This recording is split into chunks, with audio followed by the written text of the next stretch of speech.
चा विषय हा ग्रॅटिट्यूडचाच असला तरी जसं आपण काल आणि परवा बघितलं की आपण वेगवेगळ्या विषयांवरती दिलं होत म्हणजे विषयांप्रती कृतज्ञता व्यक्त केली होती. आणि आपण बघितलं होतं की एक प्रॉस्पेरिटी कॉन्शियसनेस ज्याला म्हणतात की अर्धा ग्लास भरलेला आणि अर्धा रिकामा यापैकी अर्धा भरलेला ग्लास बघण्याची सवय व्हावी म्हणून आपण हे म्हणू शकतो की अ, हे ग्रॅटिट्यूड मेडिटेशन आपण करतो.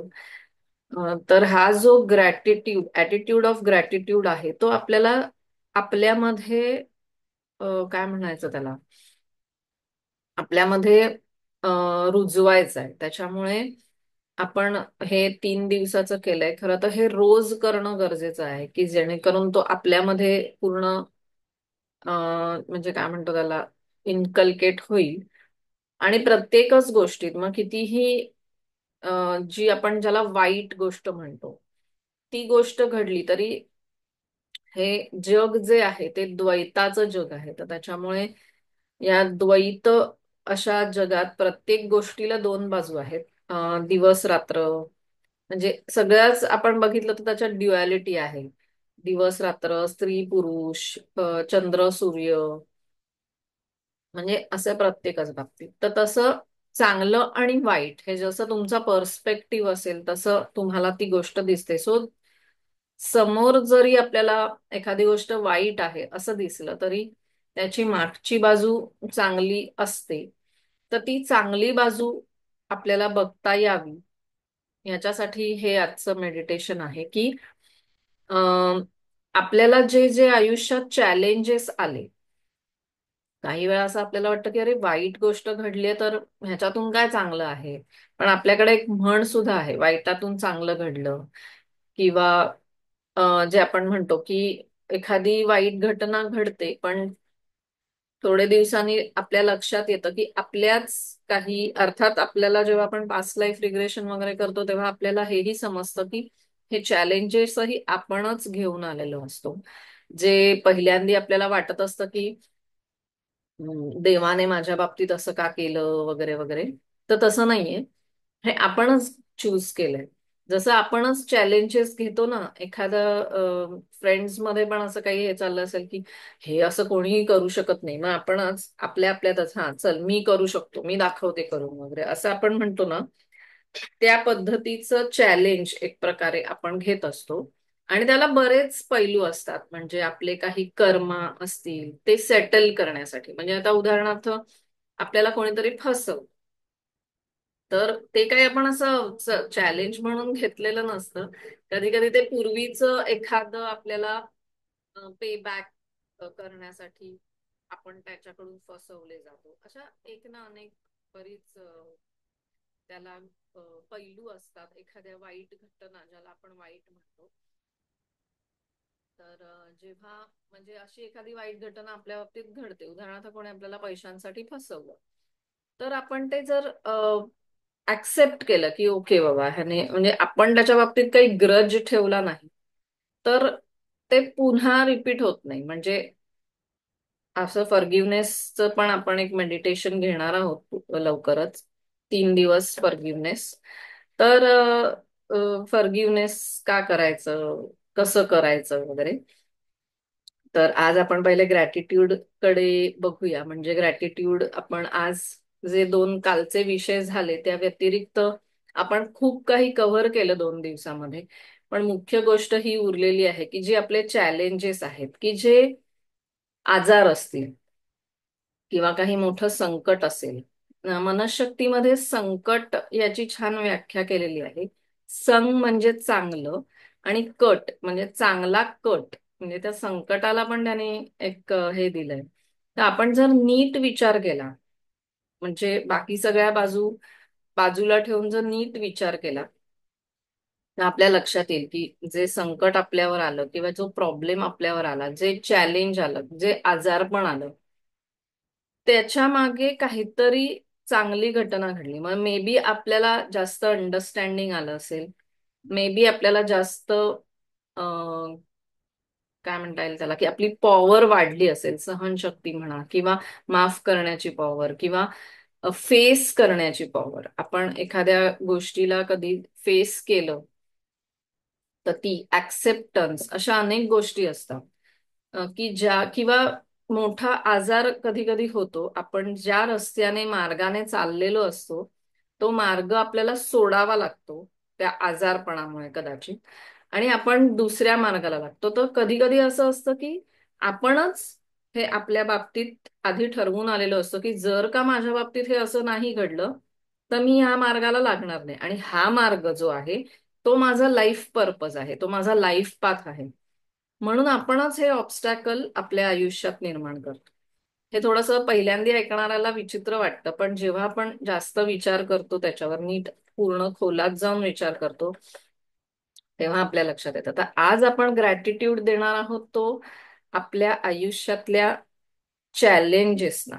म्हणजे चॅलेंज हा थोडासा शुगर कोटेड शब्द झाला. तुम्ही तुमच्या संकटांना म्हणू शकता, किंवा तुमच्या प्रॉब्लेम्सना म्हणू शकता, किंवा तुमच्या मोठ्या आजारांना म्हणू शकता. असं कोणतंही चॅलेंज आज आपल्याला घ्यायचं आहे, एक अनेक कितीही. कारण की आपल्याला, आणि त्याच्याशी रिलेटेड माणसं सुद्धा, की ज्या माणसांना, म्हणजे ज्यांना आपण शत्रू म्हणतो, तर शत्रू हे सुद्धा आपणच घेऊन आलेलो असतो. बिकॉज त्यांच्याशी आपल्याला काही कार्मिक सेटलमेंट करायची असते, म्हणून आपणच ते घेऊन आलेलो असतो. किंवा त्याच्या मागे अनेक कारणं असतात, आता आपण त्या कारणांमध्ये नाही शिरायचंय. पण जेव्हा आपण त्यांना कृतज्ञता व्यक्त करतो, म्हणजे जे आपलं कॉन्ट्रॅक्ट झालेलं आहे, थोडक्यात शत्रूशी आपलं एक प्रकारे सोल लेवलला कॉन्ट्रॅक्ट झालेलं असतं, आणि ते कॉन्ट्रॅक्ट, आपण ते शत्रुत्व, तो समोरचा शत्रू म्हणून आल्यामुळे ते आपलं कॉन्ट्रॅक्ट फुलफिल झालेलं असतं. असे अनेक गोष्टी असतात. सो वरवर जे आपल्याला वाटतात की ही संकट आहेत, किंवा हे चॅलेंजेस आहेत, किंवा हे आजारपण आहेत, मोठं आजारपण आहे, तर ते काहीतरी शिकवायला आपल्याला आलेलं असतं. जसं आपण एक्झाम देतो, एक्झाम मध्ये कठीण प्रश्न असतात. जेवढा कठीण प्रश्न आपण सोडवला, सॉल्व्ह केला, तेवढंच नंतर आपल्याला त्या यशाचंही एक, म्हणजे ते यश मिळवण्यात आपल्याला थोडासा अभिमान पण वाटतो की वाव, मी हे एवढं मोठी परीक्षा पार केली.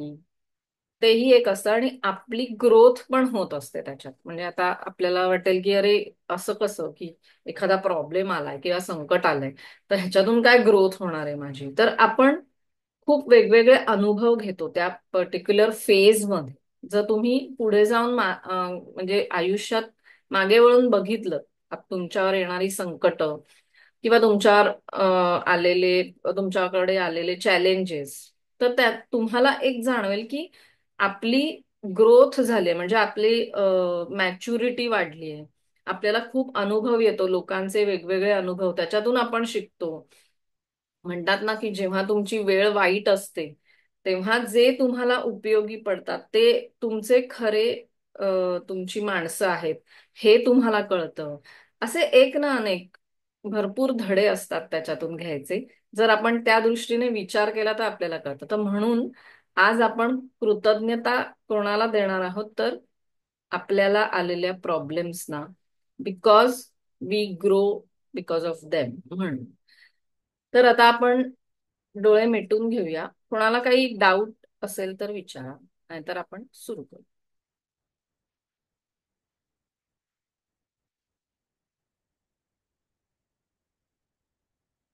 ओके,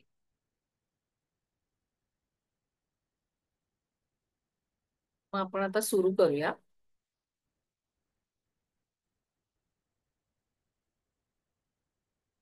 डोळे मिटून घ्यायचे.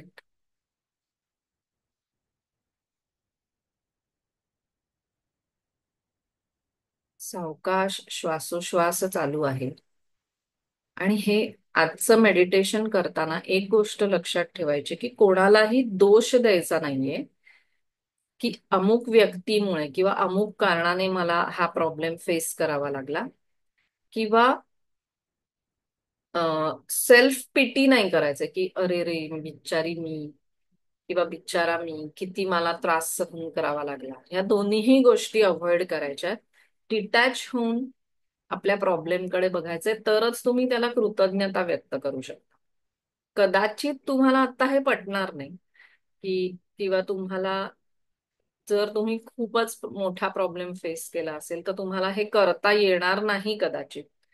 पण आत्ता प्रोसेस म्हणून एवढ्या पुरता या गोष्टीवर श्रद्धा ठेवा आणि हे प्रोसेस करा. मग नंतर आपण त्याच्यावरती लॉजिकल बघूया की हे चूक आहे का बरोबर आहे, असं होतं का नाही वगैरे. तर आता आपण डोळे मिटून घेऊ.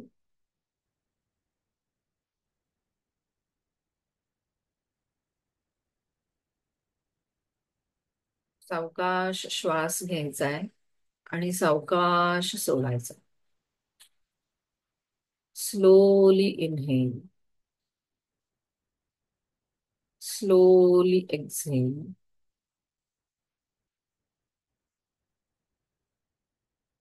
Slowly inhale. Slowly exhale.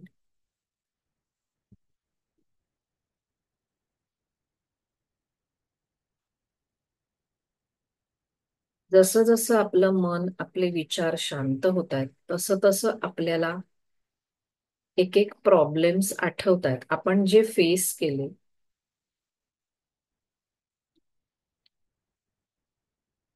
सर्वात आधी आपल्या बालपणात जायचंय. बालपणातला जो प्रॉब्लेम असेल तो आत्ताच्या मनाने एकदमच छोटूसा वाटू शकतो, बट आपल्याला ऍज अ चाइल्ड विचार करायचा आहे की तेव्हा आपल्याला कोणता प्रॉब्लेम खूप मोठा वाटला होता. पहिली मधली एक्झाम पण कदाचित आपल्याला खूप मोठी वाटली असेल. तर लेट इट बी. जस्ट त्या प्रसंगाला कनेक्ट करा लहानपणातल्या,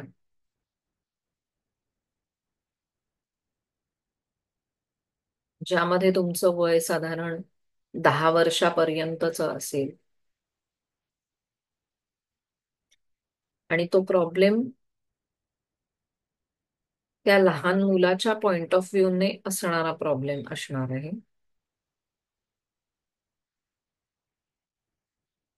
तर त्या प्रॉब्लेम मध्ये जायचं, त्या प्रसंगामध्ये जायचं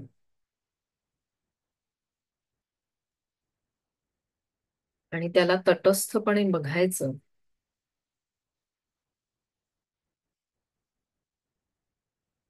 त्यामध्ये जर आपण तो छान हँडल केला असेल प्रॉब्लेम,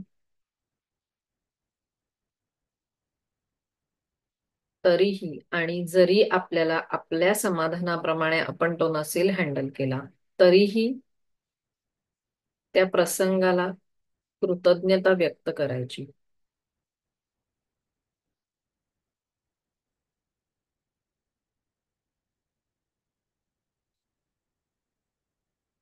कदाचित त्या प्रसंगाशी निगडीत किंवा त्या वेगळ्या प्रसंगाशी निगडीत काही माणसं, व्यक्ती असू शकतील की ज्यांना, जे आपल्याला प्रॉब्लेम वाटतात, त्या व्यक्ती डोळ्यासमोर येतील, तर त्यांनाही कृतज्ञताच व्यक्त करायची.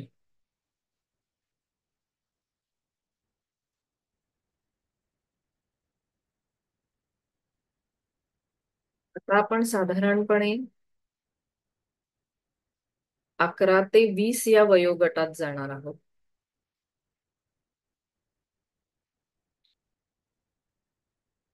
तेव्हाच ते वय, त्या वयाला अनुरूप आपल्या सगळ्या इमोशन्स, भावना, त्यांना कनेक्ट व्हायचं आणि आठवायचं की त्या वयात आपल्याला कोणतं चॅलेंज, कोणता प्रॉब्लेम आला होता बरं,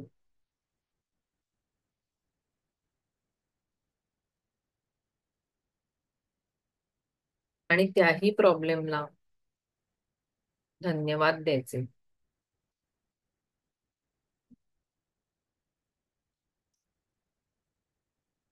एक बर्ड्स आय व्ह्यू घेऊ शकता तुम्ही त्या प्रसंगात काय आपण शिकलो.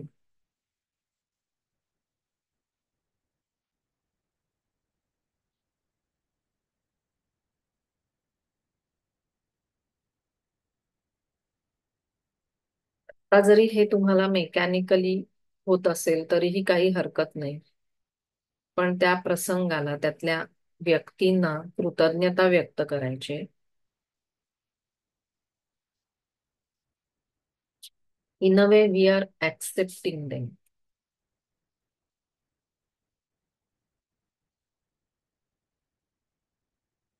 दे are part of our growth.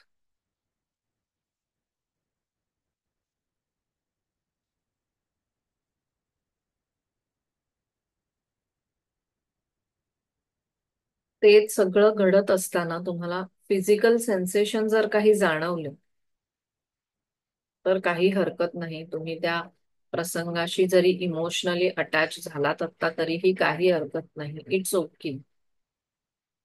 तुम्हाला अश्रू आले, खोकला आला किंवा इतर काही कुठे जाणवलं तरी काही हरकत नाही. ते बाहेर पडू द्या. म्हणजे त्या प्रसंगामध्ये, त्या चॅलेंज मध्ये, प्रॉब्लेम मध्ये अडकलेली ऊर्जा या रूपाने बाहेर पडून जाईल.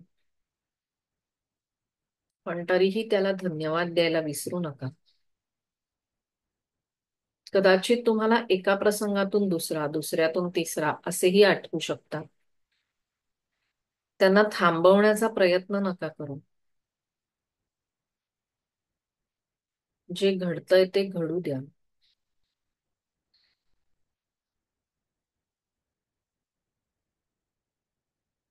कदाचित त्या प्रसंगात तो आठवत असताना तुम्हाला रागही येऊ शकेल, तर तो रागही बाहेर पडू द्या, ज्या कोणत्या मार्गाने त्याला बाहेर पडायचंय.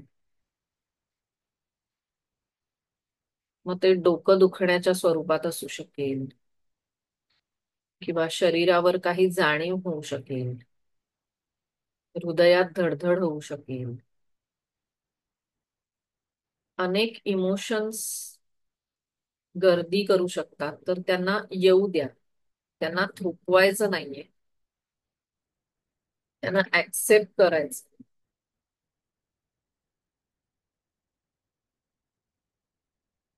आणि याही प्रसंगाला कृतज्ञता व्यक्त करून आपल्याला पुढे जायचंय. आपल्याला त्यामध्ये अडकून नाही पडायचं. जे मोकळं होऊ बघतंय त्याला सहज मोकळं होऊ द्या. नाहीतर आपण पुढे जायचं आहे. 20 ते 25 हे आपलं वय असताना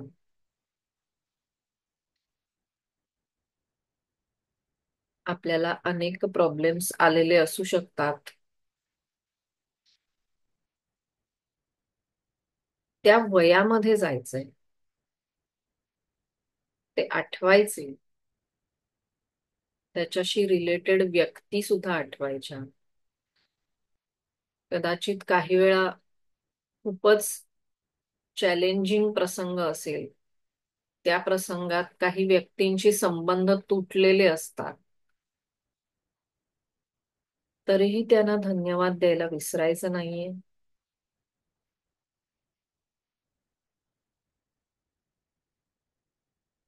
because after all they are part of our growth, they are part of our life.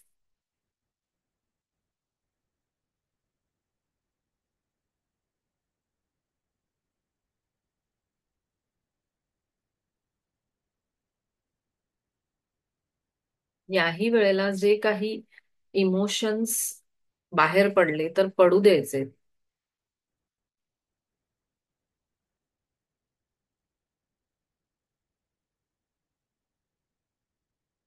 Looking back, age of 25 to 30,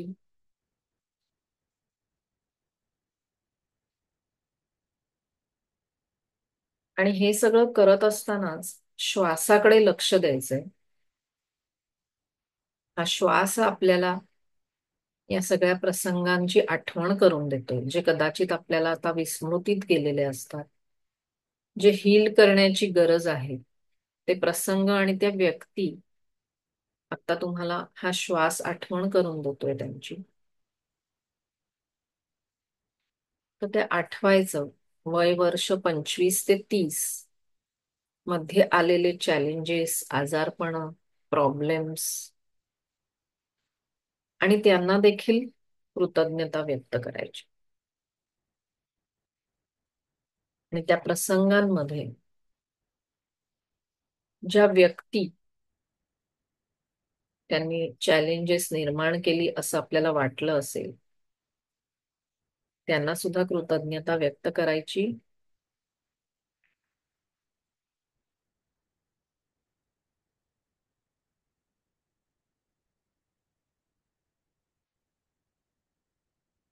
आणि आता सावकाश पुढच्या प्रसंगात जायचं. वय वर्ष 30 ते 40 यामध्ये आलेले प्रसंग, चॅलेंजेस.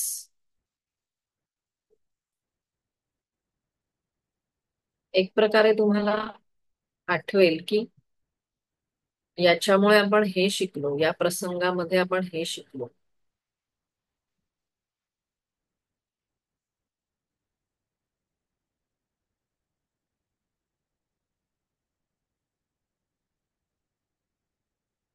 श्वासाकडे लक्ष आहे आणि शरीराची जाणीव, शरीरावर उमटणाऱ्या संवेदनांची जाणीव.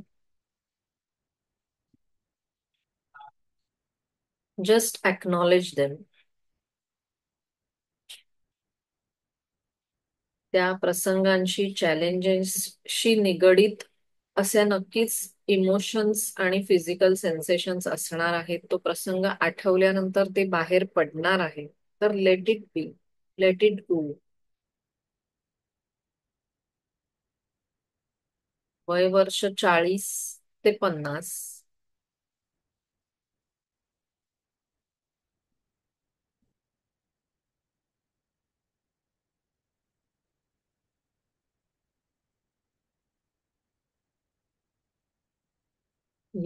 या वयोगटात आलेले चॅलेंजेस कदाचित कमी चॅलेंजिंग असू शकतात.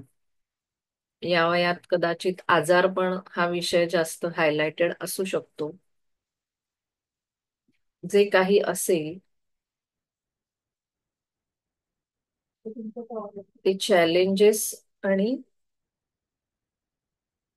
प्रॉब्लेम्स, ज्यांना आपण प्रॉब्लेम म्हणतो, तो प्रसंग, या सगळ्याला कृतज्ञता व्यक्त करायची.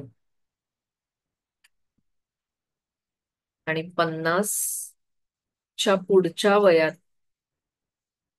जे जे तुम्हाला आले, तुम्ही फेस केले, हे सगळे प्रॉब्लेम्स तुम्ही फेस केलेत, हँडल केलेत, तर एकदा स्वतःची पाठही थोपटायची आहे त्यासाठी की तुम्ही ते खूप ब्रेव, तुम्ही तुमच्यातल्या ॲबिलिटीज तुम्हाला माहिती झाल्या त्याच्यामुळे, म्हणून त्यांना धन्यवाद द्यायचे.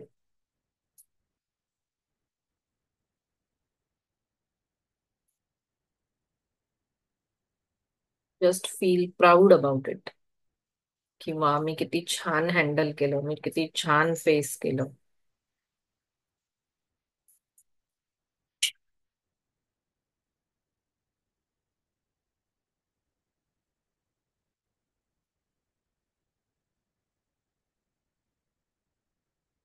कदाचित अजून काही वेळ तुम्हाला अजून काही प्रसंग आठवू शकतात. वरवर ते तसे नसतील, पण तरीही आता जर आठवले तर त्यांना अॅक्नॉलेज करायला विसरू नका. आपल्या आजच्या विषयामध्ये बसणारे नसतील प्रसंग, पण तरीही आठवले तरी काही हरकत नाहीये. जस्ट अॅक्नॉलेज देम आणि त्यांना ग्रॅटिट्यूड द्यायचा आहे. Attitude of gratitude.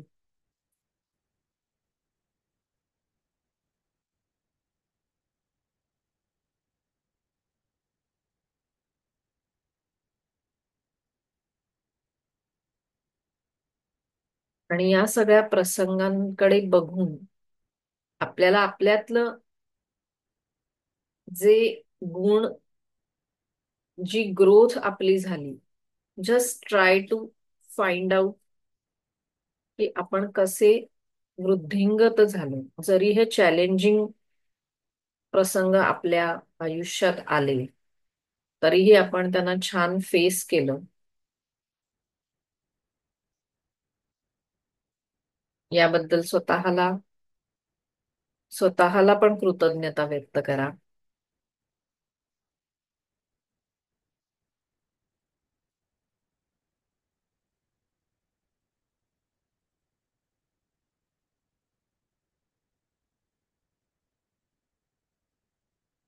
स्वतःला सेल्फ पिटी न करता just feel proud about it, की तुम्ही छान प्रसंगांना तोंड छान पद्धतीने प्रसंगांना तोंड दिलत.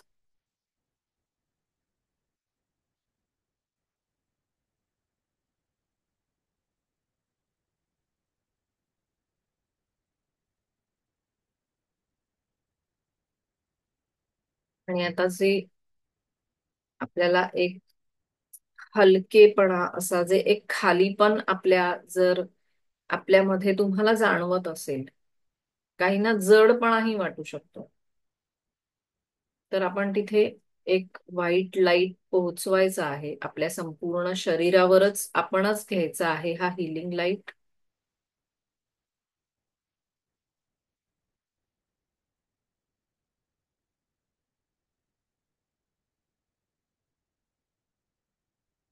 आणि आता 3 ते 4 दीर्घ श्वासाची आवर्तनं घ्यायचे.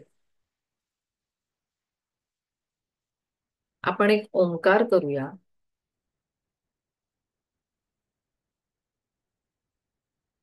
इनहेल. ओ.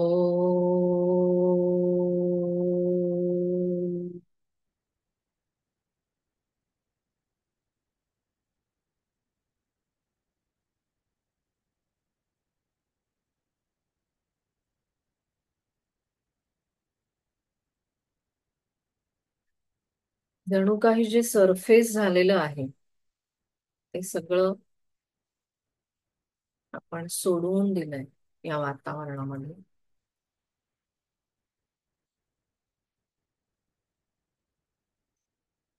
त्या ओंकाराची स्पंदनं काही वेळ अनुभवा.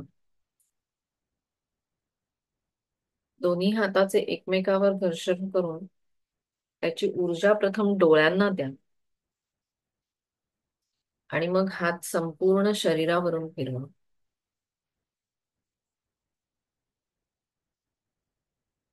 हरिओम.